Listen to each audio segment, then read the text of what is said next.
So, what are the three big real estate myths that I hear from buyers or just out and about in the community? Well, my name's Chris with Equity Real Estate, and I help first timers buy and sell in the Pacific Northwest, Oregon, and Southwest Washington. So, the first big myth that I hear a lot from buyers or people trying to get approved or thinking about buying a house is typically, well, don't I have to have 20% down? And that's just not true, okay? So typically 20% down is reserved for conventional loans, and that's kind of like what everyone says is the standard. You've gotta do that, you've gotta do that, and you just don't have to.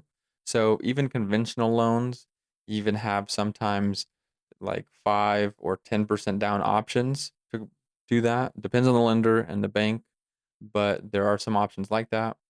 The 20% down does get you out of some mortgage insurance, which might be an additional 75 to $150 depending on the loan amount and your situation, but there's also other options like FHA loans that are typically 3.5% down minimum, or VA, which for someone who has VA entitlements, maybe they've served the military to some extent, then they would be able to qualify potentially for 0% down, or USDA loan, which is for more agricultural rural areas, and it keeps people, coming into those areas and keeps the population kind of alive and sustains the area sometimes, and that's kind of the point of it, and the reason they do that is so that way, people have a reason or a benefit of moving to those areas.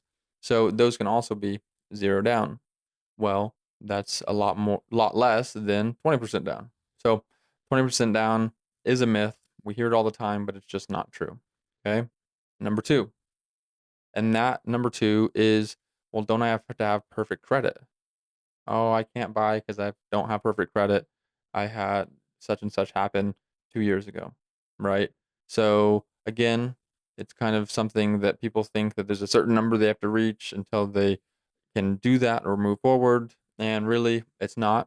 There used to be a little bit of a gatekeeper when it comes to conventional loans specifically, as a minimum credit score of 620, but even that has been removed. I covered that in a video recently where I kind of busted that myth as well. So, FHA and other loan options have different pre-approval amounts needed for credit score, but overall, the 620 credit score is out, and certainly you don't have to have perfect credit. Okay. Moving on to number 3, and this one just doesn't quite make sense to me, but a lot of buyers think, well, don't I have to wait until spring? I'm not going to buy a house now. I'm going to wait till spring. Well, if you can get approved for a loan, then you might want to do that now versus waiting for spring. Do it before spring or after spring if you can, because springtime might be the toughest time of year for you to actually buy a house and, offer a winning bid if you're going to get into some of those heated markets. Okay. Springtime is when more sellers are able to sell, and sometimes we think that, oh, this I've got to sell now because it's the hot time of year.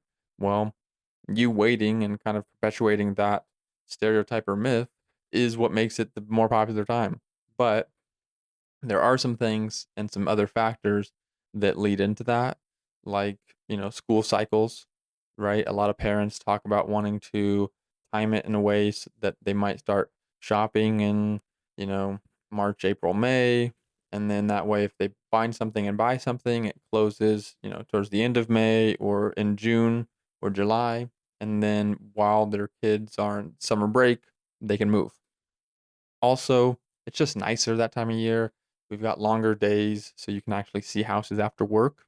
So, in October, November, December, when it gets dark at, kind of 4:30, 5 o'clock, 5:30, it's tough to go to work, rush to a house, go see it, and then make a big decision on if you want to, buy it or not when you didn't really even see the outside because it was wet the whole time and rainy and dark.